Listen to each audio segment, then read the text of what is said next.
வந்துட்டதுக்கு அப்புறம் டைம் கேட்குறாங்க. அரசியல் வந்து வெளியில் உள்ளவங்கலாம் சொல்ல சொல்ல அவங்க வந்து கற்றுக்குறாங்கன்னு நினைக்கிறேன். யார் ஜெயிச்சிருக்கா? விஜய். சூப்பர் ஸ்டார் சிஎம் யாரு? விஜய். சொல்லுங்க சார், விஜய் அவரோட ஆட்சி எப்படி இருக்கு சார்? ரொம்ப நல்லா போகுதுண்ணா. எதிர்பார்க்காத அளவுக்கு எக்ஸ்ட்ராஸா போகுது. பிடிச்சிருக்கு.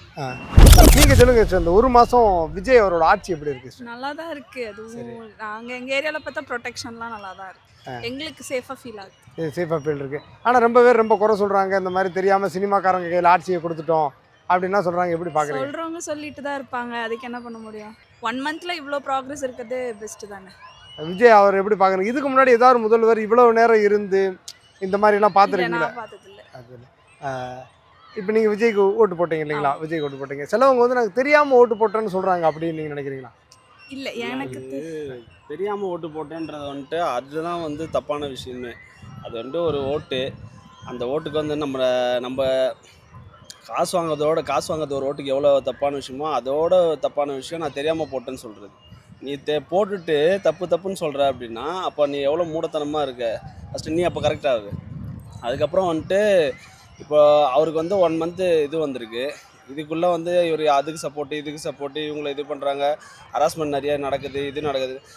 இது முன்னாடியே நடந்ததா இல்லை இப்போ நடந்து நம்மளுக்கு தெரியாமல் இருந்ததா இல்லை இப்போ வந்துட்டு மீடியாவுக்கு ஃப்ரீடம் கிடச்சி தெரிய வருதா அப்படின்றது நம்மளுக்கு தெரியாது. ஸோ இன்னும் கொஞ்சம் ஒரு 1 இயர் 1.5 இயர்ஸ் போனால் தான் வந்துட்டு அவர் கரெக்டாக இருக்காருன்னே புரிய வரும். அதுக்குள்ளே வந்துட்டு ஃபுல் வந்துட்டு நம்ம வந்து இன்புட். ஏன்னா நான் வந்துட்டு அவருக்கு பார்த்தா அவருக்கு ஓட்டெலாம் போடல. ஆனால் இப்போ வந்து ஒரு 1 மந்த் வந்து நம்மளுக்கு வந்து கரெக்டாக தான் ஓரளவுக்கு போகுது. லைக் எப்படி சொல்கிறதுனா, வெளியே வருது. நான் வந்து ஒரு ஜிம் ஃபீல்டில் இருக்கேன். என் ஒய்ஃபை நான் வெளில வந்து அன்டைமில் கூப்பிட்டு வரதுக்கு ஃபஸ்ட்டு வந்து கொஞ்சம் உள்ளுக்குள்ளே இதுவும் இருக்கும். இப்போ அது இல்லை. சிஸ்டர், நீங்கள் இப்போ குறிப்பாக வந்து அவரோட அரசியலை விமர்சனம் பண்ண மாட்டேங்கிறாங்க. எப்படி குறை சொல்லணுமோங்கிறது தனிப்பட்ட விமர்சனம் பண்ணுறாங்க. எப்படி பார்க்குறீங்க சார்? இப்போ எல்லாரோட பர்சனலையும் கலரணும்னா யாருமே இங்கே இருக்க முடியாது. எல்லாருக்குமே பர்சனல் லைஃப்னு ஒன்று இருக்குது. அவர் பொலிட்டிக்கலாக என்ட்ரி ஆகிருக்காரு. ஸோ பொலிட்டிக்கலின்ற போது கவர்மெண்ட் வந்து மக்களுக்கு என்ன பண்ணுறாங்க, அவராக வந்து மக்களுக்கு என்ன பண்ணுறாரு அதை பாருங்கள். நீங்கள் ரொம்ப ஃப்ரீடமாக ரொம்ப ஹாப்பியாக இந்த ஆட்சியில் ஃபீல் பண்ணுறீங்களா சார்? நான் ஃபீல் பண்ணுறேன். ஏன்னா எப்படி சொல்கிறது, எங்கேயுமே அந்த காசு நான் தர தேவையில்லை. கவர்மெண்ட் ஆஃபீஸில் எங்கேயோ என்னோடய வேலை எனக்கு ஈஸியாக முடியுது. ஒரு மாதத்துலேயே இவ்வளோ விமர்சனம் விஜய் மேலே தேவைதான்னு நினைக்கிறீங்களா? அவர் இருக்க பொசிஷன் அந்த மாதிரி ப்ரோ வந்து தான் ஆகும். அதை அவர் ஃபேஸ் பண்ணி தான் ஆகணும். அதை வந்துட்டு பெருசாக எடுத்துக்கிட்டு நம்ம வந்து இது பண்ண விஜய் கண்டுக்கிறவே மாட்டேங்கிறாரு. கண்டுக்க கூடாது. அது வந்து எல்லா பொலிட்டிக்கல் லீடர்ஸ் மேலேயுமே வந்து ஃபஸ்ட்டு எடுத்தோடனே உள்ளே வந்தோடனே அவங்களை டவுன் பண்ணுறதுக்கு யூஸ் பண்ணுற ஆயுதமே அதாக தான் இருக்குது. அப்படின்ற போது ஸோ நம்மளை வந்து ஒரு விஷயம் வச்சு கண்டிப்பாக பண்ணுவாங்கன்னு நம்மளுக்கு தெரியும். அதை அவர் பெருசாக எடுத்துக்க போகிறது கிடையாது. ஸோ இன்னும் போக போக அவங்க தெரியும் இவர் வந்துட்டு இன்னும் அந்த டைம் ஸ்பேஸில் தான் நெகட்டிவாக பாசிட்டிவானே நம்மளுக்கு தெரியும். அந்த தெரியாமல் நம்ம வந்துட்டு எதுவுமே பேசவும் கூடாது. இன்றைக்கி நான் வந்து அவர் சப்போர்ட் பண்ணுறேன்னு வச்சுக்கோங்களேன்.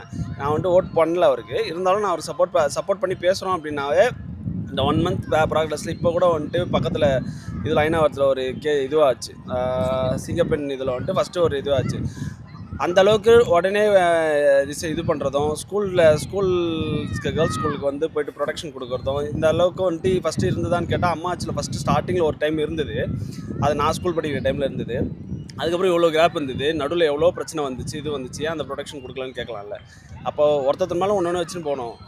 நம்மளுக்கு 5 இயர்ஸ் வந்திருக்கு, ஒரு சேஃபான ஆட்சி நம்மளுக்கு கிடச்சிருக்குன்னு நம்மளுக்கு தோணுதா? நம்ம வந்து ட்ராவல் பண்ணி நம்மளோட முன்னேற்றத்தை வாங்கணும். அதை விட்டுட்டு இவங்க வந்துட்டு அப்படி தான் பேசுவாங்க, இது பண்ணுவாங்க. அதை விட்டு தள்ளிட்டு அவர் வேலையை பார்த்து கரெக்டாக நம்மளுக்கான நம்ம பண்ணவங்களுக்கு வந்து கரெக்டாக இருக்கணும்.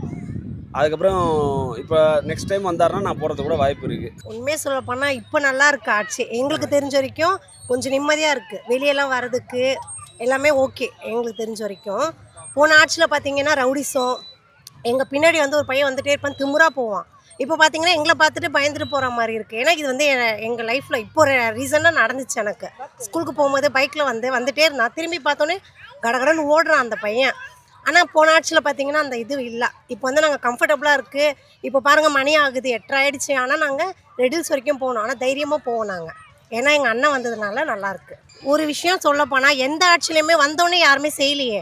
டிஎம்கே ஆட்சியும் சரி, நான் வந்து டிஎம்கே தான் ஃபஸ்ட்டு இருந்தது, ஓகேங்களா. ஆனால் இப்போ பார்த்தீங்கன்னா வந்ததுலேருந்து பார்த்தீங்கன்னா அவர் வந்து 3 வருஷத்துக்கு அப்புறம் தான் அந்த மகளிர் தொகை எல்லாமே கொடுத்தாங்க. இவர் வந்து அவருடைய திட்டத்தை வந்து தொடர்ந்துட்டு இருக்காரு.